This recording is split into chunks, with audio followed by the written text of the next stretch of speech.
মাসিমা কেমন আছেন? রোহিত আঙ্কেল এসেছো, বসো বসো। না না, তোমাদের বাড়িতে আজ আমি না এসে পারলাম না। অবশ্য আজ আমি এসেছি শুধুমাত্র তোমার জন্য। আমার জন্য? জানবো, সেদিনকে কোর্টে তুমি যা করলে না, সত্যি মানে তুমি তোমার মাকে এতদিন ধরে তো অনেক অসম্মান করেছো, অপমান করেছো, কিন্তু বিশ্বাস করো সেদিনে এক লহমায় তার অনেকটা না কম হয়ে গেল। যদি আরো কিছুদিন আগে থেকে ও রুখে দাঁড়াতে পারতো, যদি আন্টিকে একটু ভরসা করতে পারতো, তাহলে আন্টির জীবনে অনেক দুর্ঘটনাই হয়তো ঘটতো না রোহিত আঙ্কেল। আচ্ছা, আমরা তো নিচে দাঁড়িয়ে কথা বলছি, তোমাদের সেই মহামতি ম্যাডাম কোথায়? উনি বাড়িতে আছেন তো নাকি? জানি না রোহিত আঙ্কেল, সকাল থেকে দেখছি না, কোথাও বেরিয়েছে বোধহয়। সেই কারণে বাড়িতে কাকচিল বুঝতে পারছে। কোনোদিন তো কাউকে কিছু বলে যায় না। আমি অবশ্য আশাও করি না, আমি ওর সাথে মুখ লাগাতে চাই না গো। কালকে তো কোর্টের রায় বেরোবে, তাই একটু পুজো দিয়েছিলাম। ভালোই হয়েছে তুমি এসেছো। আমি ভাবছিলাম দিচিকে বলি তোমাকে একটা খবর দিতে। রোহিত আঙ্কেল, কাল কি হবে? কি আবার হবে? সত্যের জয় হবে। ওরা তো আবার নাকি কি সব কাগজপত্র জমা দিয়েছে, খুব তো তরপাচ্ছে। আমাদের কেউ কিছু করতে পারবে না, আর আন্টির নাম করে বলছে যে শ্রীময়ীর যাবজ্জীবন কারাদণ্ড হবে। যদি কপালে লেখা থাকে হবে, কিন্তু ধরো যদি কপালে উল্টোটা লেখা থাকে, তখন কিন্তু সেটাও হবে, সেটা কেউ রোধ করতে পারবে না। আচ্ছা, আগের দিন তো ওই ডাক্তার সব কথা বলেই দিল, তারপরও ওরা কি কাগজপত্র জমা দেবে? হ্যাঁ শুনছি তো, কেসটা এরকম ভাবে সাজাচ্ছে যে অসম্ভব মানসিক বিধ্বস্ততা থেকে, চরম ইনসিকিউরিটি থেকে নাকি এসব ঘটাতে বাধ্য হয়েছে। কিসব প্রুফ টুফও দেবে নাকি? হক বস সব ফেব্রিকেট করা, ওসবে চিড়ে ভেজবে না। তুমি কিন্তু খুব শান্ত হয়ে আছো রোহিত আঙ্কেল। তোমার শরীর খারাপ করেছিল, ঠিক আছো এখন? আমার আবার কি হবে? I am in the pink of health, absolutely fine. By the way, তোমার বাবা কোথায়? বাড়িতে আছেন নাকি? জানি না, আমি দেখিনি সকাল থেকে। ঠাম্মি জানো কোথায় আছে পাপা? সে তো আপিসে গেছে, সারা রাত আনচান করে, এখন তো আমার ঘরে শোয়। বুঝতে পারি বৌমার জন্য চিন্তা করে। মাসিমা, এই চিন্তাটা যদি কিছুদিন আগে করা হতো না, তাহলে আজকে আমাদেরকে এই মেসি সিচুয়েশনটা দেখতে হতো না। সে তো চরম ভুল করেছে বাবা, সেই ভুলের কি আর কোনো ক্ষমা আছে? থাক ওসব। আচ্ছা বলো, কাল কারা কারা যাচ্ছ? আমরা তো সবাই যাচ্ছি, মানে আমি তো যাবই। এই ডিঙ্কা কোথায়? ছোটদা ভাই একটুখানি বেরিয়েছে। আসলে একদমই তো কারোরই মন ভালো নেই, সবাই অস্থির হয়ে রয়েছে। ও অনেকক্ষণ ঘরেই ছিল, তারপর বললো ভালো লাগছে না, একটু ঘুরে আসি, তাই গেছে বাইরে একটু। কি হয়েছে বলো তো? রোহিত আঙ্কেল, আসলে ওই কালকে রায় বেরোবে তো, তাই জন্য আমরা সবাই খুব টেনশনে আছি। আর ডিঙ্কা বোধহয় স্পেশালি একটু বেশি টেনশন করছে। আমার মন কি বলছে জানো তো রোহিত আঙ্কেল? আমার মন বলছে যে মা কালকে বেকসুর খালাস পেয়ে যাবে। তুমি দেখো, সত্যি কথা বলতে কি, সেই দিন কোর্টে এইসব কথাগুলো বলার পর থেকে না বারবার করে আমার ছোটবেলার স্মৃতি মনে পড়ছে।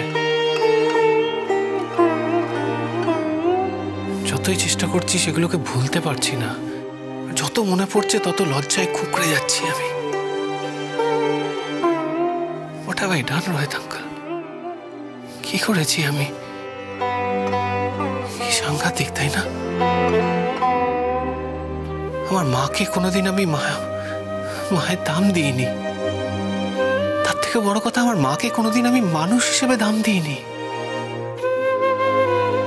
দেখো, শেষ পর্যন্ত যে তুমি তোমার মাকে চিনতে পেরেছো, তোমার মায়ের পাশে দাঁড়িয়েছো, এটাই অনেক।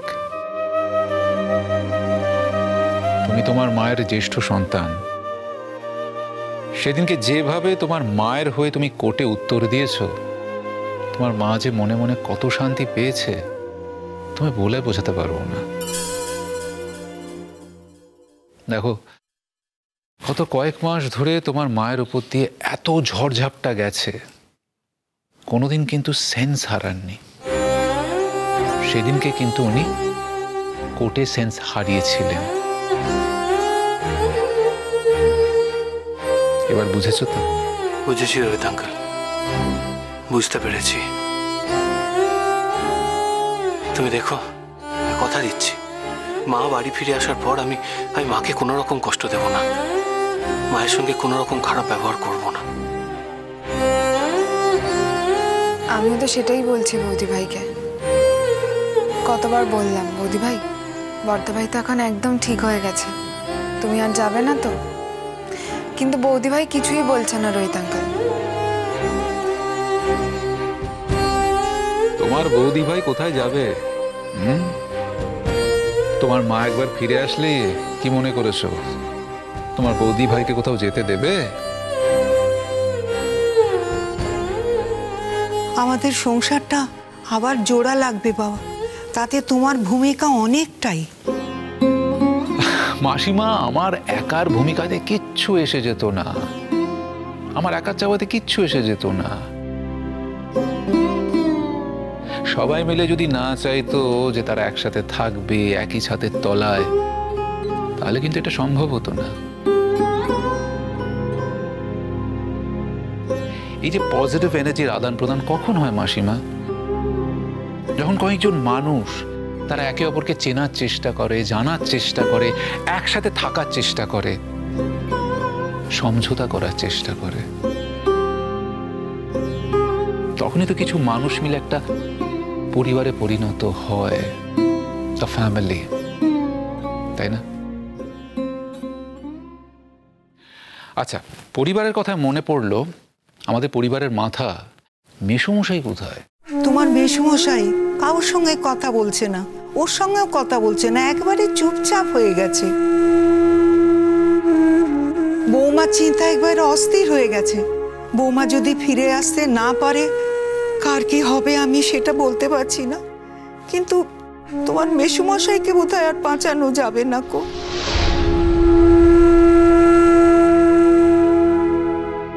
মাসিমা, এসব কি কথা বলছেন?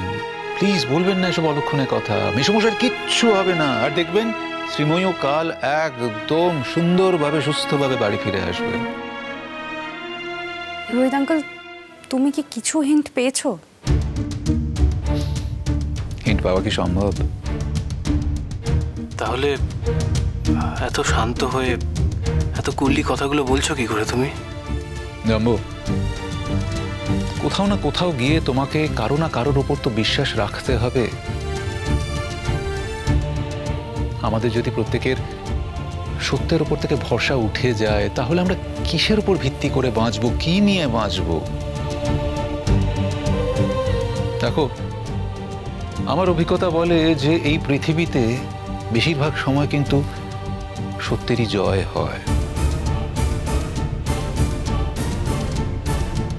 এবং আশা করছি কালও তার অন্যথা ঘটবে না, এবং কালও কোনো বিরুদ্ধ শক্তি মাথা চাড়া দিয়ে জেগে উঠবে না। হয়তো দেখলে কাল আমাদের প্রত্যেকের জীবনে, তোমাদের প্রত্যেকের জীবনে একটা বিশেষ সুখের দিন। না, শুধুমাত্র শ্রীময়ী যে বেকসুর খালাস হয়ে ফিরবে সেটার কথা বলছি না, হয়তো তোমাদেরও কিছু প্রাপ্তিযোগ ঘটবে। আরো কিছু প্রাপ্তি মানে? সবকিছু এখন বলে দিলে তাহলে কালকে কি বলবো? কালকে জন্য ওয়েট করো। মনের মধ্যে কিরম একটা ছমছম করে উঠছে, জানি না কি হবে। অনেক রকমই তো ঘটে এই পৃথিবীতে, যদি কিছু হয়। হ্যাঁ মাসিমা, হয়, হয় না যে তা নয়, সবসময় তো সঠিক বিচার হয় না, সবাই যে সবসময় সঠিক বিচার পাবে তাও হয় না। কিন্তু ওই যে বললাম আপনাকে, কিছুর উপর বিশ্বাস তো রাখতে হবে। ধরুন মাসিমা, অন্য দিকটা ভেবে দেখুন, যদি শ্রীময়ীর কারাবাস হয়ে যায়,